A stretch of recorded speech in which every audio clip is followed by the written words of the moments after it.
ರೀಲ್ಸ್ಗಳ ಮೂಲಕ ಆಲ್ರೆಡಿ ಹುಡುಗಿಯರ ಒಂದು ಹೃದಯಕ್ಕೆ ಲೈಕ್ ಅಂದ್ರೆ ಲಗ್ಗೆ ಇಟ್ಟಿದ್ದೀರ ಆಲ್ರೆಡಿ. ತೆಲುಗು ಸೀರಿಯಲ್ಸ್ ಅಲ್ಲಿ ಜಾಸ್ತಿ ಕಾಣಿಸ್ಕೊಳ್ತಾ ಇದ್ರಿ. ಜೊತೆಗೆ ನಾನು ಕನ್ನಡದವನೇ, ಬಟ್ ಕನ್ನಡದಲ್ಲಿ ಮಾಡಿರಲಿಲ್ಲ. ಇವಾಗ ಒಂದು ಅವಕಾಶ ಸಿಕ್ಕಿದೆ.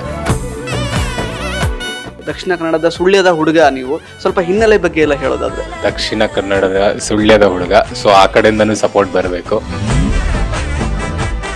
ಅಲ್ಲಿನ ಪಾಪ್ಯುಲಾರಿಟಿ ನಿಮಗೆ ಎಷ್ಟರ ಮಟ್ಟಿಗೆ ಸಿಕ್ಕಿತ್ತು? ಕಾರ್ತಿಕ ದೀಪಂ ಅಂತ ಒಂದು ಪ್ರಾಜೆಕ್ಟ್ ಮಾಡಿದ್ದೆ, ಬಿಗ್ಗೆಸ್ಟ್ ಹಿಟ್ ಸೀರಿಯಲ್ ಅದು. ಅದೇ ಆ ಟೈಮಲ್ಲಿ ನಾನು ಕನ್ನಡಗೆ ಟ್ರೈ ಮಾಡಿದೆ, ಆವಾಗ ಸಿಕ್ಕಿರಲಿಲ್ಲ. ಏನ್ ಡಿಫರೆನ್ಸ್ ಕಂಡು ಬಂತು ನಿಮಗೆ ತೆಲುಗು ಚಿತ್ರರಂಗಕ್ಕೂ ಇಲ್ಲಿನ ಚಿತ್ರರಂಗಕ್ಕೂ? ಕನ್ನಡದವ್ರು ಅಂತ ಅಂದಾಗ ನಮ್ಗೊಂದು ಸ್ವಲ್ಪ ಒಂದು ಪ್ರೀತಿ ಇರುತ್ತಲ್ಲ, ಅಲ್ಲಿ ನಾವು ಡಬ್ಬಿಂಗ್ ಮಾಡ್ತೀವಿ. ಆ್ಯಂಡ್ ಡೆಫಿನೆಟ್ಲಿ ನಾನು ಅವಳನ್ನ ಮದುವೆ ಆಗಬಹುದು ಅನ್ಸುತ್ತೆ. ಒಂದು ಹುಡುಗಿದು ಕತೆ ಭಾರ್ಗವಿ LLB, ಆ್ಯಂಡ್ ಆಮೇಲೆ ಮೋಸ್ಟ್ಲಿ ಹುಡುಗಿ ಜೊತೆ ನಾವು ಫೈಟ್ ಮಾಡ್ಬೋದಲ್ಲ. ನಮಸ್ಕಾರ ಸ್ನೇಹಿತರೆ, ನ್ಯಾಷನಲ್ ಟಿವಿಯ ಈ ಒಂದು ವಿಶೇಷ ಸೆಗ್ಮೆಂಟಿಗೆ ಸ್ವಾಗತ. ನಾನು ಸುಜಯ್ ರಾಜ್. ಸ್ನೇಹಿತರೆ, ಕಲರ್ಸ್ ಕನ್ನಡ ವಾಹಿನಿಯಲ್ಲಿ ಸೋಮವಾರ ಅಂದರೆ ಮಾರ್ಚ್ 3ನೇ ತಾರೀಕಿಂದ ಒಂದು ಸೀರಿಯಲ್ ಬರ್ತಾ ಇದೆ. ರಾತ್ರಿ 8:00 ಪ್ರಸಾರ ಆಗುತ್ತೆ. ಧಾರಾವಾಹಿಯ ಹೆಸರು ಭಾರ್ಗವಿ LLB ಅಂತ. ಈ ಒಂದು ಧಾರಾವಾಹಿಯಲ್ಲಿ ನಾಯಕ ನಟನಾಗಿ ಆ್ಯಕ್ಟ್ ಮಾಡ್ತಾ ಇರುವಂತಹ ನಮ್ಮ ದಕ್ಷಿಣ ಕನ್ನಡದ ಹುಡುಗ ಮನೋಜ್ ಕುಮಾರ್ ಅವರು ನಮ್ಮ ಜೊತೆಗಿದ್ದಾರೆ. ಮಾತಾಡಿಸ್ತಾ ಹೋಗೋಣ ಬನ್ನಿ.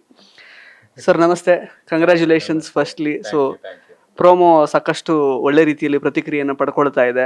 ಸೊ ತೆಲುಗು ಸೀರಿಯಲ್ಸ್ ಅಲ್ಲಿ ಜಾಸ್ತಿ ಕಾಣಿಸ್ಕೊಳ್ತಾ ಇದ್ರಿ. ಜೊತೆಗೆ ರೀಲ್ಸ್ಗಳ ಮೂಲಕ ಆಲ್ರೆಡಿ ಹುಡುಗಿಯರ ಒಂದು ಹೃದಯಕ್ಕೆ ಲೈಕ್ ಅಂದ್ರೆ ಲಗ್ಗೆ ಇಟ್ಟಿದ್ದೀರ ಆಲ್ರೆಡಿ. ಸಾಕಷ್ಟು ಫಾಲೋವರ್ಸ್ ಇದ್ದಾರೆ ಇನ್ಸ್ಟಾಗ್ರಾಮಲ್ಲೆಲ್ಲ. ಈಗ ಕನ್ನಡ ಸೀರಿಯಲ್ ಮೂಲಕ ಸೊ ಕನ್ನಡ ಪ್ರೇಕ್ಷಕರನ್ನ ಮೆಚ್ಚಿಸ್ಲಿಕ್ಕೆ ಈಗ ಸೀರಿಯಲ್ ಮಾಡ್ತಾ ಇದ್ದೀರಾ. ಎಷ್ಟು ಖುಷಿ ಆಗ್ತಿದೆ? ತುಂಬ ಖುಷಿ ಆಗ್ತಾ ಇದೆ. ಕನ್ನಡದವನಾಗಿ ಕನ್ನಡ ಮಾಡೋದಕ್ಕೆ ಇಷ್ಟು ದಿನ ಬೇಕಾಯಿತು ನನಗೆ. ತುಂಬ ಜನ ಅಂದ್ಕೊಂಡಿದ್ರು ಮೋಸ್ಟ್ಲಿ ಇವನು ಕನ್ನಡದವನಲ್ಲ, ಆ್ಯಂಡ್ ಕೆಲವರು ಕೇಳ್ತಾ ಇದ್ರು ನೀನು ಕನ್ನಡದವನ ಆ ಥರ ಅಂತೆಲ್ಲ. ನಾನು ಕನ್ನಡದವನೇ, ಬಟ್ ಕನ್ನಡದಲ್ಲಿ ಮಾಡಿರಲಿಲ್ಲ. ಇವಾಗ ಒಂದು ಅವಕಾಶ ಸಿಕ್ಕಿದೆ. ತುಂಬ ಖುಷಿ ಆಗ್ತಿದೆ. ನಮ್ಮವರಿಂದ ನಾವು ಗುರ್ತಿಸ್ಕೊಳ್ಳೋ ಒಂದು ಟೈಮಲ್ಲ. ತುಂಬ ಖುಷಿ ಆಗ್ತಿದೆ. ಅಪ್ಪ ಅಮ್ಮ ಆ್ಯಂಡ್ ಫ್ರೆಂಡ್ಸು ರಿಲೇಟಿವ್ಸು ಎಲ್ಲರೂ they are all happy about it. And ನಾನು ವೆಯ್ಟ್ ಮಾಡ್ತಾ ಇದ್ದೀನಿ. ಮಂಡೇ ಇನ್ನೇನು ಬರುತ್ತೆ 8:30ಗೆ ಭಾರ್ಗವಿ LLB. ತಪ್ಪದೇ ನೋಡಿ. ಆ್ಯಂಡ್ ಹೇಗಿದೆ ಅಂತ ಎನಿವೇಸ್ ಕಮೆಂಟ್ ಬಾಕ್ಸಲ್ಲಿ ನೀವು ಹಾಕ್ತಿರ್ತೀರಾ. I will see that. Manoj ಅವರು ಕೇವಲ ನಟ ಮಾತ್ರ ಅಲ್ಲ, ಮಾಡೆಲ್ ಕೂಡ ಹೌದು. ಸಾಕಷ್ಟು ಯಾಕಂದ್ರೆ ರ್ಯಾಂಪ್ ವಾಕ್ಸ್ಗಳಲ್ಲಿ ಶೋ ಸ್ಟಾಪರ್ ಆಗಿ ನೀವು ಅಂದ್ರೆ ವಾಕ್ ಮಾಡಿದ್ದೀರಾ ರ್ಯಾಂಪ್ ಮೇಲೆ. ಸಾಕಷ್ಟು ತೆಲುಗು ಸೀರಿಯಲ್ಗಳಲ್ಲಿ ಕಾಣಿಸ್ಕೊಂಡಿದ್ದೀರಾ. ಅದು ನೀವೇ ಹೇಳಿದಾಗೆ ನನಗೂ ಕೂಡ ಆ್ಯಕ್ಚುಲಿ ನೀವು ಕನ್ನಡದವರು ಅಂತ ಗೊತ್ತಿರಲಿಲ್ಲ, ಬಟ್ ಈಗ ಆಫ್ ಕ್ಯಾಮ್ರಾ ಮಾತಾಡಿದಾಗ ಗೊತ್ತಾಯಿತು. ಸೊ ಹೆಂಗೆ ಈ ಒಂದು ನಟನಾ ಕ್ಷೇತ್ರಕ್ಕೆ ಹೇಗೆ ಬಂದ್ರಿ? ದಕ್ಷಿಣ ಕನ್ನಡದ ಸುಳ್ಯದ ಹುಡುಗ, ನೀವು ಸ್ವಲ್ಪ ಹಿನ್ನೆಲೆ ಬಗ್ಗೆ ಎಲ್ಲ ಹೇಳೋದಾದ್ರೆ.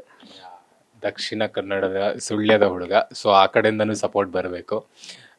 ಸುಳ್ಯ ಅಂದರೆ ಒಂದು ಸ್ಮಾಲ್ ಟೌನ್, ಅಂದರೆ ಅದಕ್ಕಿಂತ ಒಂದು ಸ್ವಲ್ಪ ಒಳಗಡೆ ಹೋಗಬೇಕು. ಅಂದರೆ ನಿಮ್ಗೆ ಯಾರಿಗೂ ಅದು ಗೊತ್ತಾಗಲ್ಲ. ಸುಳ್ಯ ಅಂತ ಹೇಳಿದ್ರು ಕೆಲವ್ರಿಗೆ ಗೊತ್ತಾಗಲ್ಲ. ಅದಕ್ಕೆ ನಾನು ಮಂಗಳೂರು ಅಂತ ಹೇಳ್ತೀನಿ. ಅಂದರೆ ನಾನು ಸ್ಟಡೀಸ್ ಮಂಗಳೂರಲ್ಲಿ ಮಾಡಿದ್ದು. ಆ್ಯಕ್ಚುಲಿ ಜಾಬ್ಗೆ ಅಂತ ನಾನು ಬೆಂಗಳೂರಿಗೆ ಬಂದಿದ್ದು. ಆ ಟೈಮಲ್ಲಿ ಇಟ್ಸ್ ಓಕೆ ಆ ಟೈಮಲ್ಲಿ ನಾನು ಒಂದು ಮಾಡಲಿಂಗ್ ಕಡೆಯಿಂದ ಒಂದು ಕಾಲ್ ಬಂತು. ಆ್ಯಂಡ್ ಅಂದರೆ ನಮ್ಮ ಅಣ್ಣನ ಯಾರೋ ಶೇರ್ ಮಾಡಿದ್ದ ಒಂದು ಪ್ರೊಫೈಲ್ನ. ಆ್ಯಂಡ್ ಅಲ್ಲಿ ಹೋದಾಗ ನಾನು ಅಲ್ಲಿ ಸೆಲೆಕ್ಟ್ ಆದೆ. ನಾನು ಔಟ್ ಆಫ್ 500 ಪೀಪಲ್ ನಾನು ಸೆಲೆಕ್ಟ್ ಆದೆ. ಆ್ಯಂಡ್ ಫ್ಯೂ ಶೋಸ್ ಮಾಡಿದೆ ಫಸ್ಟು. ಆಮೇಲೆ ಐ ಫೆಲ್ ಲೈಕ್ ಒಂಥರ ಅಲ್ಲಿ ಒಂದು ಕಾನ್ಸ್ಟೆಂಟ್ ವರ್ಕ್ ಇಲ್ಲ. ನಿಮಗೆ ಇವತ್ತೊಂದು ಶೂಟ್ ಇರುತ್ತೆ, ಅಥವಾ ನಾಳೆ ಇನ್ನೊಂದು 15 ದಿನ ಆದಮೇಲೆ ಒಂದು ಶೂಟ್ ಇರುತ್ತೆ. ಆ್ಯಂಡ್ ಪ್ರಾಪರ್ ಇನ್ಕಮ್ ಅಂತ ನಿಮಗೆ ಇರಲ್ಲ. ನಾನು ಬೇರೆ ಇಲ್ಲಿ ಕೆಲಸ ಬಿಟ್ಟು ಬಂದಿದ್ದೆ. I have to earn, and ನನ್ನದನ್ನು ನಾನು ನೋಡ್ಕೋಬೇಕಾಗಲ್ಲ. ನಾನು ಫಾರ್ಮಾ ಇದರಲ್ಲಿ ವರ್ಕ್ ಮಾಡಿದೆ ಒಂದು 8 months to may be 10 months work ಮಾಡಿದೆ ಅಷ್ಟೇ. ಬಟ್ ಆಮೇಲೆ ನನಗೂ ಅಷ್ಟು ವರ್ಕ್ ನಾನು ಮಾಡೋವಂಥದ್ದಲ್ಲ ಅಂತ ಅನಿಸ್ತಾ ಇತ್ತು. ನನಗೆ ತುಂಬ ಮೊನೋಟನಸ್ ಅನಿಸ್ತಾ ಇತ್ತು. I wanted to do something like ಒಂಥರ ನಾನು ಇಷ್ಟಪಡೋವಂಥದ್ದು ಮಾಡಬೇಕು. ಅಂದರೆ ಕೆಲಸ ಮಾಡುವಾಗ ಇಷ್ಟಪಟ್ಟು ಮಾಡಬೇಕು, ಅಥವಾ ಬೇರೆ ಇನ್ನೇನಾದರೂ ಮಾಡಬೇಕಂತ ಅನ್ಕೋತಾ ಇದ್ದೆ. ಸೊ ಹಾಗೆ ಬಂದಾಗ ಅದೊಂದು ಸಿಕ್ಬಿಟ್ಟು ಅಲ್ಲಿಂದ ಒಂದು ಪ್ರೊಫೈಲ್ ಥರ ಕ್ರಿಯೇಟ್ ಆಯಿತು ಅಷ್ಟೆ. ಆಮೇಲೆ ನನ್ನ ಒಂದು ಅದೇ ಆ ಟೈಮಲ್ಲಿ ನಾನು ಕನ್ನಡಗೆ ಟ್ರೈ ಮಾಡಿದೆ. ಆವಾಗ ಸಿಕ್ಕಿರಲಿಲ್ಲ. ಆವಾಗ ಸ್ವಲ್ಪ ನಾನು ಇನ್ನೂ ಮಾಡೆಲ್ ಫೇಸ್ ಇತ್ತು, ಒಂದು ಸ್ವಲ್ಪ ಸಣ್ಣ ಆಗಿಬಿಟ್ಟು ಕೂದಲೆಲ್ಲ ಸ್ವಲ್ಪ ಲಾಂಗ್ ಇತ್ತು. ಐ ಡೋಂಟ್ ನೋ ನಾನು ಅದು ಏನಕ್ಕೆ ಆ ಥರ ಎಲ್ಲ. ಇವಾಗ ಒಂದೊಂದ್ಸಲ ಪಿಕ್ಚರ್ಸ್ ನೋಡಿದ್ರೆ ವೈ ಅಂತ ಅನಿಸುತ್ತೆ. ಆ ಥರದ್ದೆಲ್ಲ ಸ್ಟಾರ್ಟ್ ಮಾಡಿದೆ. ಆ್ಯಂಡ್ ತೆಲುಗು ಅದೇ ಆವಾಗ ಸ್ವಲ್ಪ ನಾರ್ತ್ ಇಂಡಿಯನ್ ಲುಕ್ ಇದೆ ಅಂತ ಹೇಳ್ತಾ ಇದ್ರು ಕನ್ನಡ ಅದು ಟ್ರೈ ಮಾಡಿದಾಗ. ಆಮೇಲೆ ಎನಿವೇಸ್ ಆವಾಗ ಲಾಕ್ಡೌನ್ ಆಯಿತು. ನಾನು ಇನ್ನೇನು 1 ವರ್ಷ ನೋಡೋಣ 2 ವರ್ಷ ನೋಡೋಣ, ಆಮೇಲೆ ನಂದು ವರ್ಕ್ ನಾನು ಮಾಡೋಣ ಅಂತ ಅನ್ಕೋತಿದ್ದೆ. ಬಿಕಾಸ್ ಯಾವುದೇ ಬ್ಯಾಕ್ಗ್ರೌಂಡ್ ಇಲ್ಲದೆ, ಇಲ್ಲಿ ಯಾರು ಸಪೋರ್ಟ್ ಇಲ್ಲದೆ ಬಂದು ಇಲ್ಲಿ ಏನೋ ಮಾಡಬೇಕಂದ್ರೆ ಇಟ್ಸ್ ನಾಟ್ ಈಸಿ. ಅಂಥದ್ರಲ್ಲಿ ಆ ಟೈಮಲ್ಲಿ ನನಗೆ ಒಂದು ತೆಲುಗು ಪ್ರೊಡಕ್ಷನ್ ಹೌಸಿಂದ ಕಾಲ್ ಬಂತು. ನಾನು ಕಾಲ್ ಪಿಕ್ ಮಾಡಿ, ನನಗೆ ತೆಲುಗು ಬರಲ್ಲ, ಅವ್ರಿಗೊಂದು ಸ್ವಲ್ಪ ಇಂಗ್ಲೀಷ್ ಕೂಡ ಸ್ವಲ್ಪ ಪ್ರಾಬ್ಲಮ್ ಇತ್ತು. ಅದನ್ನು ನೋಡಿ ಅವ್ರಿಗೂ ಗೊತ್ತಾಯಿತು, ಓಕೆ ಇವನು ಕನ್ನಡದವನಲ್ಲ ಅಂತ. ಅವ್ರು ಕನ್ನಡದಲ್ಲಿ ಮಾತಾಡಿದ್ರು, ತುಂಬ ಖುಷಿ ಆಯಿತು. ನಾನು ಕನ್ನಡದಲ್ಲಿ ಎಲ್ಲ ಹೇಳ್ಬಿಟ್ಟೆ, ಈ ಥರ ಅಂತ. ನಾನು ತೆಲುಗು ಬರಲ್ಲ ಅದು ಇದು ಅಂತ. ಸೊ ಆ ರೀತಿಯಾಗಿ ಕಾಸ್ಟಿಂಗ್ ಆಯಿತು ಆ್ಯಂಡ್ ಶೂಟ್ ಸ್ಟಾರ್ಟ್ ಆಯಿತು. ಅಲ್ಲೊಂದು 3 ಸೀರಿಯಲ್ ಮಾಡಿದ್ದೀನಿ ಇವಾಗ. ಕಾರ್ತಿಕ ದೀಪಂ, ಮೌನ ಹೋರಾಟಂ ಆ್ಯಂಡ್ ಜೆಮಿನಿಲಿ ಒಂದು ಮಾಡಿದ್ದೀನಿ. ಸೊ ಇವಾಗ ಒಂದು ಟೈಮ್ ಸಿಕ್ಕಿದೆ. ಮುಂಚೆ ಎಷ್ಟೇ ಕಾಲ್ಸ್ ಕನ್ನಡದಿಂದ ಬಂದಿದೆ, ಇಲ್ಲ ಅಂತಿಲ್ಲ, ಬಟ್ ಅಲ್ಲಿ ಮಾಡ್ತಿರೋ ಟೈಮಲ್ಲಿ ನನಗೆ ಇಲ್ಲಿ ಡೇಟ್ಸ್ ಅಡ್ಜಸ್ಟ್ ಆಗ್ತಾ ಇರಲಿಲ್ಲ. ಆ್ಯಂಡ್ ಕೆಲವೊಂದು ಕಾಲ್ ಬಂದರೆ ಇಲ್ಲ ಫುಲ್ ಡೇಟ್ಸ್ ಬೇಕಂತ ಹೇಳೋರು. ಆ್ಯಂಡ್ ರೆಮ್ಯುನರೇಷನ್ ವಿಷಯದಲ್ಲಿ ಒಂದೊಂದು ಸ್ವಲ್ಪ ಇದಾಗ್ತಿತ್ತು. ಒಂದ್ಸಲ ಇವಾಗ ನಿಮಗೆ ಗೊತ್ತಿರೋ ಥರ ಇಲ್ಲಿ ಮಾಡಿ ಒಂದು ಪ್ರಾಜೆಕ್ಟ್ ಮಾಡಿದ ತಕ್ಷಣ ಅಲ್ಲಿ ಹೋಗಿಬಿಡ್ತಾರೆ. ಬಟ್ ನನಗೆ ಡೆಫಿನೆಟ್ಲಿ ದುಡ್ಡಿನ ವಿಚಾರ ಅಂತಲ್ಲ, ಕನ್ನಡದಲ್ಲೇ ಒಂದು ಮಾಡಬೇಕು, ಕನ್ನಡ ಜನರಲ್ಲಿ ನಾನು ಗುರುತಿಸ್ಕೋಬೇಕು ಅನ್ನೋದು ಡೆಫಿನೆಟ್ಲಿ ಒಂದು ಆಸೆ ಇತ್ತು. ಆ ಟೈಮ್ ಇವಾಗ ಬಂದಿದೆ. So Swapna Krishna ma'am production, ಅವರ ನಿರ್ದೇಶನದಲ್ಲಿ RRR production, Krishna sir and Devu sir team ಅಲ್ಲಿ ವರ್ಕ್ ಮಾಡ್ತಾ ಇರೋದು ತುಂಬ ಖುಷಿ ಇದೆ. ನೋಡೋಣ ಹೆಂಗೆ ಹೋಗುತ್ತೆ ಅಂತ. ಸೊ ಮನೋಜ್ ಅವರೇ, ಸಾಕಷ್ಟು ವಿಷಯಗಳನ್ನು ಹಂಚ್ಕೊಂಡ್ರಿ ನಿಮ್ಮ ಹಿನ್ನೆಲೆ ಬಗ್ಗೆ ಎಲ್ಲ. ಸೊ ಈಗ ಕೆಲವರು ಅದೇ ಕನ್ನಡದಲ್ಲಿ ಸೀರಿಯಲ್ ಮಾಡಿ ನೆಕ್ಸ್ಟ್ ಅವರಿಗೆ ಬೇರೆ ಆಪರ್ಚುನಿಟಿ ಬಂದ ತಕ್ಷಣ ಅಲ್ಲಿಗೆ ಹೋಗಿ 2 ಕಡೆ ಅಂದರೆ 2 ಶಿಫ್ಟಲ್ಲಿ ವರ್ಕ್ ಮಾಡ್ತಿರ್ತಾರೆ. ನೀವು ತೆಲುಗಿಂದ ಕನ್ನಡದಲ್ಲಿ ಈಗ ಆಪರ್ಚುನಿಟಿ ಸಿಕ್ಕಿದೆ. ಅಂದರೆ ಅಲ್ಲಿನ ಪಾಪ್ಯುಲಾರಿಟಿ ನಿಮಗೆ ಎಷ್ಟರ ಮಟ್ಟಿಗೆ ಸಿಕ್ಕಿತ್ತು ಅಲ್ಲಿ? ಅಂದರೆ ಜನಗಳ ರಿಸೆಪ್ಷನ್ ಆಗಿರಬಹುದು, ತೆಲುಗು ಜನಗಳ ರಿಸೆಪ್ಷನ್, ಪ್ಲಸ್ ಇಲ್ಲಿ ಕನ್ನಡಕ್ಕೆ ಬಂದ ಮೇಲೆ ಯಾವ ರೀತಿ ಜನಗಳಿಗೆ ಹತ್ತಿರ ಆಗಬೇಕು ಅಂತ ಅಂದ್ಕೊಂಡಿದ್ದೀರಾ ಈ ಪಾತ್ರದ ಮೂಲಕ? ನಾನಲ್ಲಿ ಮಾಡಿರೋ ಕಾರ್ತಿಕ ದೀಪಂ ಅಂತ ಒಂದು ಪ್ರಾಜೆಕ್ಟ್ ಮಾಡಿದ್ದೆ. ಬಿಗ್ಗೆಸ್ಟ್ ಹಿಟ್ ಸೀರಿಯಲ್ ಅದು. ಅಂದರೆ ಅದರ ಸೆಕೆಂಡ್ ಜನ್ರೇಷನ್ ನಾವು ಮಾಡಿದ್ದು. ಅಂದರೆ ಅವರ ಹಿಟ್ ನಮಗೆ, ಅದರಿಂದ ನಮಗೆ ಒಂದು ಸ್ವಲ್ಪ ಪಾಪ್ಯುಲಾರಿಟಿ ಬಂತು. ಈವನ್ ಬ್ಯಾಂಗ್ಳೂರಲ್ಲೂ ನನಗೆ ತುಂಬ ಜನ ಆ ಹೆಸರಿಂದನೇ ಗುರುತಿಸ್ತಾ ಇದ್ರು. ಆ್ಯಂಡ್ ಮೊನ್ನೆನೂ ಕೆಲವೊಬ್ಬರನ್ನ ಮೀಟ್ ಆದೆ. ಅಂದರೆ ನಮ್ಮ ಕೆಲವು ಸೀರಿಯಲ್, ಕನ್ನಡ ಸೀರಿಯಲ್ ನನ್ನ ಟೀಮಲ್ಲಿರೋರೆ ಅವ್ರ ಅಪ್ಪ ಅಮ್ಮನೂ ಏನೋ ನೋಡ್ತಾ ಇದ್ದಾರಂತೆ. ಸೊ ಖುಷಿ ಆಯಿತು. ಅಂದರೆ ನಾವು ಮಾಡಿರೋ ಪ್ರಾಜೆಕ್ಟ್ ನೋಡಿದಾಗ ತುಂಬ ಖುಷಿ ಆಗುತ್ತೆ. ಆ್ಯಂಡ್ ನಮ್ಮ ಅಪ್ಪ ಅಮ್ಮ ಮುಂಚೆಯಿಂದನೂ ತೆಲುಗು ಗೊತ್ತಿಲ್ಲ ಅಂತಂದ್ರೂ ಸೀರಿಯಲ್ ನೋಡ್ತಾಯಿದ್ರು, ಅರ್ಥ ಆಗಿಲ್ಲ ಅಂತಂದ್ರೂ ನೋಡ್ತಾಯಿದ್ರು. ಅವಾಗಿಂದನೇ ಹೇಳೋರು ಒಂದು ಕನ್ನಡ ಮಾಡು ನೀನು ಅಂತ.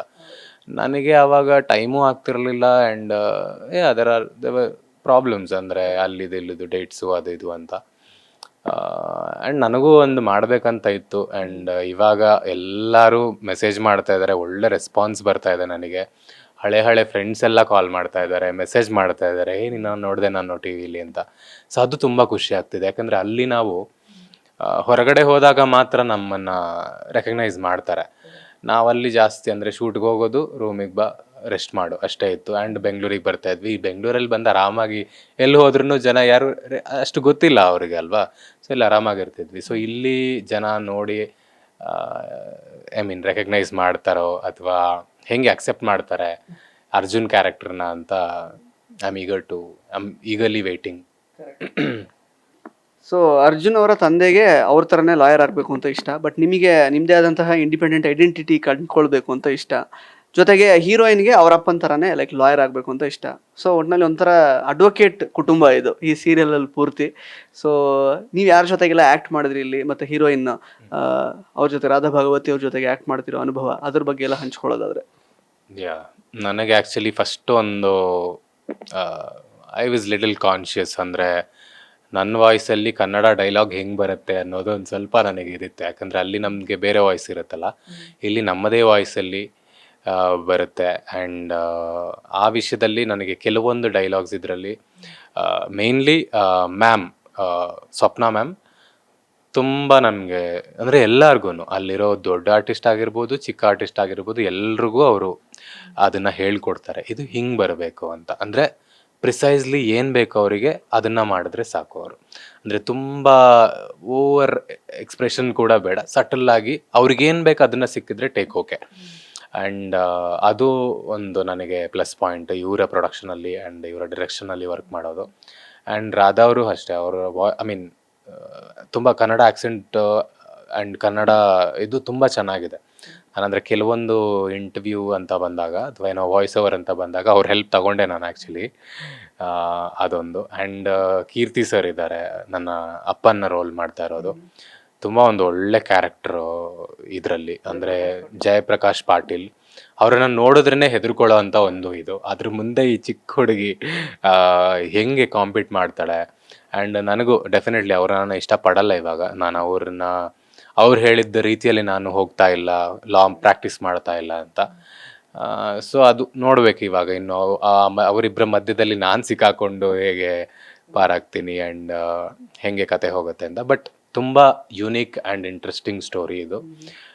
ನಮ್ಮನೇಲಿ ಒಂದು 25 ಜನ ಇದ್ದಾರೆ, ಎಲ್ಲರಲ್ಲೂ ಒಂದು ಕತೆ ಇದೆ, ಎಲ್ಲ ತುಂಬ ಟ್ವಿಸ್ಟ್ ಆ್ಯಂಡ್ ಟರ್ನ್ಸ್ ಇದೆ ಆ್ಯಂಡ್ ತುಂಬ ಸಸ್ಪೆನ್ಸ್ ಆಗಿ ಹೋಗುತ್ತೆ. ನಮ್ಮನೇಲಿ ಇನ್ನೊಂದು ದೊಡ್ಡ ಸಸ್ಪೆನ್ಸ್ ಇದೆ. ಸೊ ಅದೆಲ್ಲ ನೀವು ನೋಡಬೇಕಂದ್ರೆ ಸೀರಿಯಲ್ ವಾಚ್ ಮಾಡಬೇಕು 8:00 ಕಲರ್ಸ್ ಕನ್ನಡದಲ್ಲಿ, ಭಾರ್ಗವಿ LLB. ಸೊ ಇನ್ನು ಈಗ ತೆಲುಗಲ್ಲಿ ನೀವು ಕಿರುತೆರೆಯಲ್ಲಿ ವರ್ಕ್ ಮಾಡಿದ್ದೀರಾ, ಈ ಕನ್ನಡದಲ್ಲಿ ವರ್ಕ್ ಮಾಡ್ತೀರಾ. ಆಲ್ಮೋಸ್ಟ್ ಈಗ 15 ಎಪಿಸೋಡ್ಸ್ ಬ್ಯಾಂಕಿಂಗ್ ಇದೆ ಅಂತ ಹೇಳಿದ್ರು ಸ್ವಪ್ನ ಕೃಷ್ಣ ಮೇಡಮ್. ಏನು ಡಿಫ್ರೆನ್ಸ್ ಕಂಡು ಬಂತು ನಿಮಗೆ ತೆಲುಗು ಚಿತ್ರರಂಗಕ್ಕೂ ಇಲ್ಲಿನ ಚಿತ್ರರಂಗಕ್ಕೂ? ಇಲ್ಲಿ ಆ್ಯಕ್ಚುಲಿ ಆ್ಯಕ್ಟಿಂಗ್ ಅಂತ ಅನ್ಸಲ್ಲ, ನಾವು ರಿಯಲ್ ಆಗಿ ಮಾಡ್ತಿದ್ದೀವಿ. ಅಂದರೆ ಅದನ್ನು ಫೀಲ್ ಮಾಡಿದ್ರೇ ಅದು ಬರೋದು ಆ್ಯಕ್ಟಿಂಗಲ್ಲಿ. ಅಲ್ಲಿ ನಾವು ಡಬ್ಬಿಂಗ್ ಮಾಡ್ತೀವಿ, ಸೊ ನಮ್ಮ ವಾಯ್ಸ್ ಹೆಂಗಿದ್ರೂ ನಡೆಯುತ್ತೆ. ನನಗಿವಾಗ ಮೊನ್ನೆ ಒಂದು ಸ್ವಲ್ಪ ಕೋಲ್ಡ್ ಆಗಿದ್ದಾಗ ಅಲ್ಲಿ ನನಗೆ ಹೆಂಗಿದ್ರೂ ನಡೆಯುತ್ತೆ. ಇಲ್ಲಿ ನಾವು ಡೈಲಾಗ್ ಹೇಳೋ ಟೈಮಲ್ಲಿ ಪಿನ್ ಡ್ರಾಪ್ ಸೈಲೆನ್ಸ್ ಇರಬೇಕು ಆ್ಯಂಡ್ ವೈಡ್ ಶಾರ್ಟಲ್ಲಿ ನಾವೇ ಮಾತಾಡಬೇಕು, ಮಿಡ್ ಶಾರ್ಟು ಕ್ಲೋಸಪ್ ಶಾರ್ಟ್ ಎಲ್ಲದರಲ್ಲಿ ನಾವೇ ಮಾತಾಡಬೇಕು, ಅದೊಂದು. ಆ್ಯಂಡ್ ಇಲ್ಲಿನ ಆರ್ಟಿಸ್ಟ್ಗಳು ಅಷ್ಟೇ ತುಂಬ ಅಡ್ಜಸ್ಟ್ ಆಗಿಬಿಡ್ತಾರೆ, ತುಂಬ ಕೋಆಪ್ರೇಟ್ ಮಾಡ್ತಾರೆ. ಆ ಒಂದು ಬಾಂಡಿಂಗ್ ತುಂಬ ಇಂಪಾರ್ಟೆಂಟ್ ಆಗುತ್ತೆ. ಅಲ್ಲಿನೂ ಡೆಫಿನೆಟ್ಲಿ ನಮಗೆ ಒಳ್ಳೆ ಥರ ಸಪೋರ್ಟ್ ಡೆಫಿನೆಟ್ಲಿ ಮಾಡ್ತಾರೆ. ಬಟ್ ಕನ್ನಡದವ್ರು ಅಂತ ಅಂದಾಗ ನಮಗೊಂದು ಸ್ವಲ್ಪ ಒಂದು ಎಕ್ಸ್ಟ್ರಾ ಪ್ರೀತಿ ಇರುತ್ತಲ್ಲ, ಅದು ಇಲ್ಲಿ. ಆ್ಯಂಡ್ ನಾನು ಹಳೇ ಸೀರಿಯಲ್ ಐ ಮೀನ್ ಅಲ್ಲಿ ನೋಡಿದ ಕೆಲವು ಆರ್ಟಿಸ್ಟ್ಗಳೆಲ್ಲ ಇದ್ದಾರೆ, ಅನಿಸ್ತಾ ಇತ್ತು ಇವ್ರ ಮುಂದೆ ಎಲ್ಲ ಹೆಂಗೆ ಆ್ಯಕ್ಟ್ ಮಾಡೋದು, ತುಂಬ ದೊಡ್ಡ ದೊಡ್ಡ ಆ್ಯಕ್ಟರ್ಸ್ ಎಲ್ಲ ಇವರು ಅಂತ. ಬಟ್ ಅವ್ರು ಆ ಥರ ನಮ್ಗೆ ಇದೇ ಮಾಡಲ್ಲ, ತುಂಬ ಕಂಫರ್ಟ್ನೆಸ್ ಕೊಡ್ತಾರೆ. ಇಲ್ಲ ಪರವಾಗಿಲ್ಲ ಮಾಡು ಅಂತ ಒಂದು ಮೋಟಿವೇಟ್ ಮಾಡುವಂಥದ್ದು. So it's good, going good, ತುಂಬ ಚೆನ್ನಾಗಿ ಹೋಗ್ತಾ ಇದೆ. ಸೊ ಇನ್ನು ಆ್ಯಕ್ಚುಲಿ ಸೀರಿಯಲಲ್ಲಿ ನಿಮ್ಮ ತಂದೆ ತುಂಬ ಸ್ಟ್ರಿಕ್ಟ್ ಫಾದರ್. ಆ್ಯಕ್ಚುಲಿ ಅವ್ರು ಏನು ಹೇಳ್ತಾರೋ ಹಾಗೆ ಮಾಡ್ಬೇಕು ಮಗ ಅನ್ನೋ ಥರ ಕ್ಯಾರೆಕ್ಟರು. ರಿಯಲ್ ಲೈಫಲ್ಲಿ ಅಪ್ಪ ಅಮ್ಮ ಹಿಂಗೆ ಲೈಕ್ ಊರಿಗೆಲ್ಲ ಹೋಗ್ತಾ ಇರ್ತೀರಾ ಫ್ರೀಕ್ವೆಂಟಾಗಿ ಸುಳ್ಳಿಯಾಗೆ? ಯಾವಾಗ ಹೋಗಿದ್ರಿ ಲಾಸ್ಟ್ ಟೈಮು? ಸೊ ಬೆಂಗಳೂರಲ್ಲೇ ಮನೆ ಆಗಿದೆ ಇವಾಗ, ಹೇಗೆ? ಹೈದರಾಬಾದಲ್ಲಿ ಆಲ್ರೆಡಿ ಮನೆ ಆಗಿರಬಹುದೇನೋ, ಬಟ್ ಇಲ್ಲಿ ಮನೆ ಆಗಿದೆಯಾ ಹೇಗೆ ಅಂತ? ಮನೆಯೆಲ್ಲ ಆಗೋಷ್ಟು ನಾನು ಇನ್ನು ಬೆಳೆಯೋದಿದೆ. ಅಂದರೆ ನಮ್ಮ ಓನ್ ಇದರಲ್ಲೇ ಬೆಳಿಬೇಕಂದ್ರೆ ಡೆಫಿನೆಟ್ಲಿ ಕಷ್ಟ ಆಗುತ್ತೆ. ಅಂದರೆ ಮನೆಯಲ್ಲಿ ಅದೇ ತುಂಬ ಸಪೋರ್ಟ್ ಇದೆ. ಅವ್ರಿಗೇನು ಒಂದು ನಂಬಿಕೆ ಇದೆ ಇವಾಗ, ಓಕೆ ಈಸ್ ಗೋನ ಡೂ ಸಮಥಿಂಗ್ ಅಂತ. ಬಿಗಿನಿಂಗಲ್ಲಿ ಮೋಸ್ಟ್ಲಿ ಅವರಿಗೆ ಆ ನಂಬಿಕೆ ಇದ್ದಿರಲಿಲ್ವೇನೋ, ಇವಾಗ ದೇ ಆರ್ ಆಲ್ಸೋ ಹ್ಯಾಪಿ ಕನ್ನಡದಲ್ಲಿ ಮಾಡ್ತಾ ಇದ್ದೀನಿ ಅಂತ. ಆ್ಯಂಡ್ ಯಾ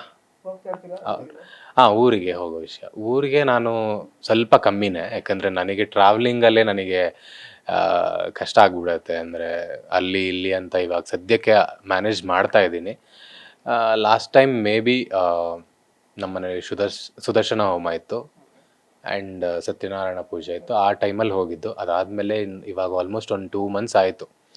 ಅಂದ್ಕೊಂಡಿದ್ದೀನಿ ಮೋಸ್ಟ್ಲಿ ನೆಕ್ಸ್ಟ್ ಮಂತ್ ಹೋಗ್ಬೇಕಂದ್ರೆ ಅಲ್ಲಿಗೂ ತುಂಬ ಮತ್ತೆ ಜರ್ನಿ ಆಗುತ್ತೆ. ನನಗೆ ಇವಾಗ ಸದ್ಯಕ್ಕೆ ನಾನು ಕಂಟಿನ್ಯೂಸ್ ಶೂಟ್ ಮಾಡ್ತಾ ಇದ್ದೀನಿ, ಆಲ್ಮೋಸ್ಟ್ ಒಂದು 10-12 ಡೇಸಿಂದ ನನಗೆ ಬ್ರೇಕೇ ಇಲ್ಲ. ಆ್ಯಂಡ್ ಅಲ್ಲಿಗೂ ಹೋಗಿ ಕೆಲವೊಂದು ಮಾಡ್ಕೊಂಬರ್ತಾ ಇದ್ದೀನಿ. ಸೊ ಮೇ ಬಿ ಇನ್ನು ಸ್ಟಾರ್ಟ್ ಆದಮೇಲೆ ಒಂದು ಸ್ವಲ್ಪ ಎಲ್ಲ ಸೆಟಲ್ ಆಗುತ್ತಲ್ಲ, ಆವಾಗ ಮೇ ಬಿ ನೆಕ್ಸ್ಟ್ ಮಂತ್ ಹೋಗಿ ಬರೋಣ ಅಂತ. ನೋಡ್ಬೇಕು ಆವಾಗ ಜನ ಇನ್ನು ಸ್ಟಾರ್ಟ್ ಮಾಡಿರ್ತಾರ ನೋಡೋದಕ್ಕೆ ಹೇಗೆ ಏನು ಅಂತ. ಅದೇ ನೆಕ್ಸ್ಟ್ ಮಂತ್ ಹೋಗಬಹುದು, ಬಟ್ ಅಲ್ಲಿ ತನಕ ನಿಮ್ಮ ತಂದೆ ತಾಯಿಯವರು ಲೈಕ್ ಟಿವಿಯಲ್ಲೇ ನೋಡ್ತಾ ಇರ್ಬೋದು ಎವ್ರಿ ಡೇ. ಸೊ ಸಾಕಷ್ಟು ವಿಷಯಗಳನ್ನ ಹಂಚ್ಕೊಂಡ್ರಿ, ಒಳ್ಳೇದಾಗಲಿ ಈ ಧಾರಾವಾಹಿಗೆ.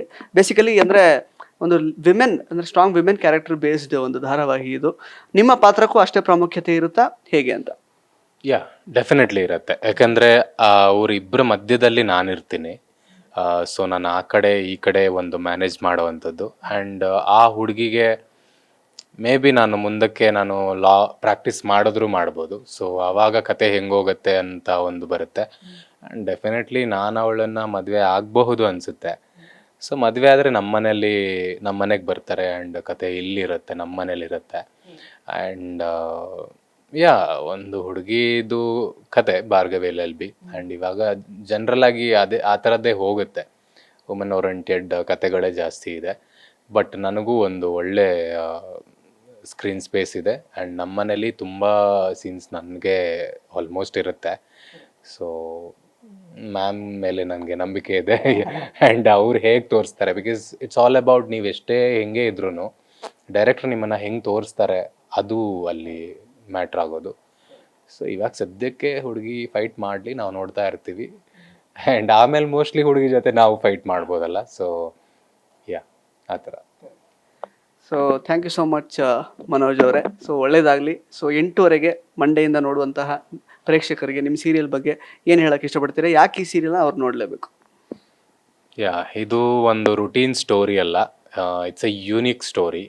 ನಿಮಗೆ ಇವಾಗ ಬರ್ತಿರೋದ್ರಲ್ಲಿ ಈ ಥರ ಕತೆ ಸದ್ಯಕ್ಕಂತೂ ಇಲ್ಲ. ಲಾಯರ್ ಸ್ಟೋರಿ ಇದೆ ಬೇರೆ ಒಂದು.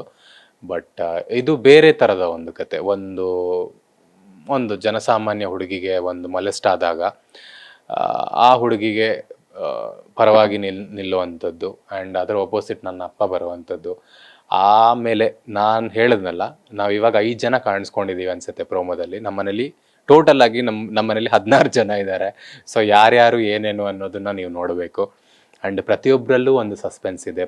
ಆ್ಯಂಡ್ ನಮ್ಮನೇಲೇ ಒಂದು ದೊಡ್ಡ ಸಸ್ಪೆನ್ಸ್ ಇದೆ. ಆ್ಯಂಡ್ ನಮ್ಮ 3 ತಂಗೀರಿದ್ದಾರೆ, ಬ್ಯೂಟಿಫುಲ್ ತಂಗೀರಿದ್ದಾರೆ. ಸೊ ಅದಕ್ಕೋಸ್ಕರನೂ ನೋಡಬೇಕು. ಆ್ಯಂಡ್ ನಮ್ಮ ಅಣ್ಣ ಕ್ಯಾರೆಕ್ಟರ್ ಮಾಡ್ತಿರೋರು. ಸೊ ಎಲ್ಲ ತುಂಬ ಚೆನ್ನಾಗಿ ಅನಿಸುತ್ತೆ. ಆ್ಯಂಡ್ ಎಲ್ಲರಿಗೂ ಒಂದು ಒಳ್ಳೆ ಪಾತ್ರ ಇದೆ. ಆ್ಯಂಡ್ ಕೆಲವ್ರದ್ದು ಕಮ್ಬ್ಯಾಕ್ ಕೂಡ ಇದೆ ನಮ್ಮ ಸೀರಿಯಲಲ್ಲಿ. ಇನ್ನೂ ರಿವೀಲ್ ಆಗಿಲ್ಲ ಯಾರ್ಯಾರು ಇದ್ದಾರೆ ಅಂತ. ಸೊ ನೀವು ಅದನ್ನೆಲ್ಲ ನೋಡಬೇಕಂತಂದರೆ ಭಾರ್ಗವಿ LLB ನೋಡಬೇಕು. ಒಳ್ಳೇದಾಗಲಿ ಮನೋಜ್ ಅವರೇ. ಸೊ ನಿಮ್ಮ ಸೀರಿಯಲ್ಗೆ ಒಳ್ಳೆ ಪ್ರಶಂಸೆ ಸಿಗಲಿ, ನಿಮಗೆ ಇನ್ನಷ್ಟು ಸಕ್ಸಸ್ ಹಿಂಬಾಲಿಸಲಿ ಅಂತ ನಾನು ಆಶಿಸ್ತೀನಿ. ಒಳ್ಳೇದಾಗಲಿ. Thank you so much. So ಸ್ನೇಹಿತರೆ, ಇದಾಗಿತ್ತು ಅರ್ಜುನ್ ಅಲಿಯಾಸ್ ಮನೋಜ್ ಅವರ ಮಾತುಗಳು. ಭಾರ್ಗವಿ LLB ಧಾರಾವಾಹಿ ಮಾರ್ಚ್ 3ನೇ ತಾರೀಕಿಂದ ರಾತ್ರಿ 8:00 ನಿಮ್ಮ ಕಲರ್ಸ್ ಕನ್ನಡ ವಾಹಿನಿಯಲ್ಲಿ ಪ್ರಸಾರವಾಗುತ್ತೆ. ಈ ಧಾರಾವಾಹಿಯನ್ನು ತಪ್ಪದೆ ಟಿವಿನಲ್ಲೇ ನೋಡಿ. ಧನ್ಯವಾದಗಳು.